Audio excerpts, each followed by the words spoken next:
ফরাক্কায় আমি গতকালকে একটা অনুষ্ঠানে ছিলাম, যেভাবে একজন এমএলএ মনিরুল ইসলাম আন্ডার হিজ ইনস্টিগেশন যেভাবে নাকি অফিসটা র্যাংস্যাক করে দেওয়া হলো।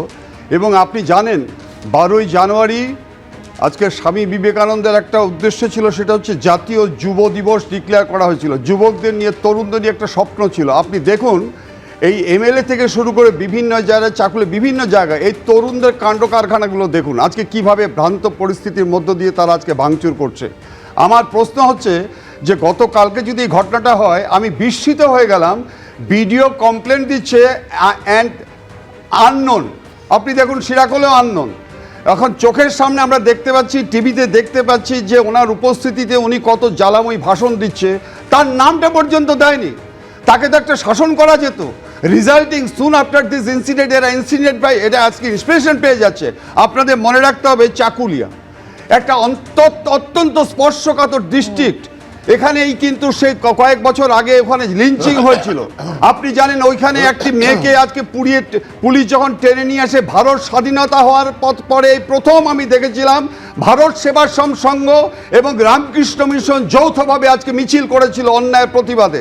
আজকে দিনের পর দিন যেভাবে আজকে যদি এসআইআর নিয়ে যদি হয়, সুপ্রিম কোর্ট আজকে রুলস দিয়েছে, রেগুলেশন দিয়েছে, সেটা আলোচনা করতে পারে, সেটা আজকে থানায় যেতে পারে। আজকে চাকুলিয়া যে আইসি ছিল, দেখুন হি সাস্টেন সিভিয়ার ইনজুরি। আজকে পিডিপিপি অ্যাক্ট যেটা মাননীয় মুখ্যমন্ত্রী করেছিলেন বিধানসভায়, যে হচ্ছে প্রিভেনশন অফ পাবলিক ড্যামেজ, আজকে যেভাবে নাকি সরকারি সম্পত্তিগুলো আজকে ধ্বংস করা হচ্ছে আন্ডার দ্য লিডারশিপ অফ জনপ্রতিনিধি একজন এমএলএ, তাহলে অন্যান্য দিকে তো তারা ইন্সপিরেশন পাচ্ছে। তাদের কাজ হচ্ছে কি ভুন্ডুল করে দেওয়া। সুপ্রিম কোর্ট যেখানে আজকে ইনস্ট্রাকশন দিয়েছে, হ্যাঁ হতে পারে। আমিও তো দেখুন, শেষ করছি একটা কথা বলে, আমি 39 বছর চাকরি করেছি পুলিশে। আমার রিপোর্টে পাসপোর্ট পেয়েছে, আমার রিপোর্টে আজকে ভিআরে চাকরি পেয়েছে, আমার রিপোর্টে আজকে গান লাইসেন্স পেয়েছে। আমাকে 6 তারিখে ডেকেছে হিয়ারিং এর জন্য। একেবারে অর্থাৎ আপনি বলছেন হিয়ারিং এ ডাকলে যেতে হবে, একেবারে আপত্তি থাকতেই পারে, কিন্তু তাই বলে এইভাবে বিক্ষোভ কেন? আমি কথা বলবো এই মুহূর্তে আমাদের প্রতিনিধি সনদ ঝা রয়েছেন সরাসরি একেবারে সেই জায়গা থেকে। এখন পর্যন্ত পুলিশ 10 জনকে গ্রেপ্তার করেছে এবং একটা লিখিত অভিযোগ দায়ের করেছেন বিডিও, এবং পুরো ঘটনার বর্ণনা দিয়ে এবং কিছু আইডেন্টিফাইড হয়েছে এবং তল্লাশি শুরু হয়েছে। আরও গ্রেপ্তার হবে রাতের মধ্যে, যারা পুলিশ সুপার জানালেন। ইতিমধ্যে যেটা হচ্ছে যে সবচেয়ে যেটা হচ্ছে যে এই আক্রমণটা বিডিও অফিস শুধু নয়, বিডিও অফিসের পাশাপাশি আক্রমণটা হয়েছে কিন্তু তৃণমূল পার্টি অফিসে। এবং আক্রমণে এই যে অভিযোগ, গতকালকে যেমন ফারাক্কায় অভিযোগ ছিল তৃণমূলের বিরুদ্ধে, এখানে কিন্তু তৃণমূল অভিযোগ করছে বিশেষ করে কংগ্রেস এবং বিজেপির দিকে। স্বাভাবিকভাবেই কিন্তু এই যে এসআইআর নিয়ে যে বিক্ষোভ, বিডিও অফিসে যেভাবে ভাঙচুর হয়েছে, কিচ্ছু নেই, যত কম্পিউটার সমস্ত নষ্ট হয়ে গেছে, যত আসবাবপত্র সমস্ত নষ্ট হয়েছে, আগুন লাগিয়ে দেওয়া হয়েছে।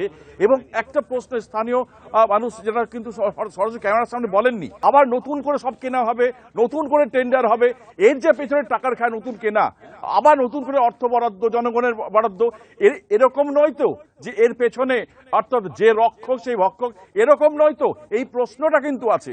এত পুরোটাই তদন্তের বিষয় যে যেভাবে ভাঙচুর হয়েছে তাতে এই যে ক্ষোভ, সেই ক্ষোভটা কিন্তু ক্ষোভের কারণে এত ভাঙচুর হওয়ার কথা নয়।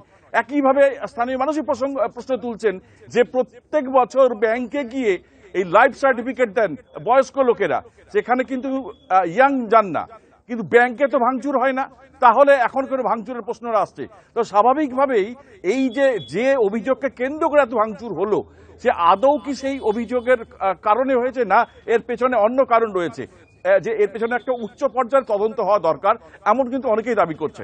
এবিপি আনন্দ, এগিয়ে থাকে, এগিয়ে রাখে।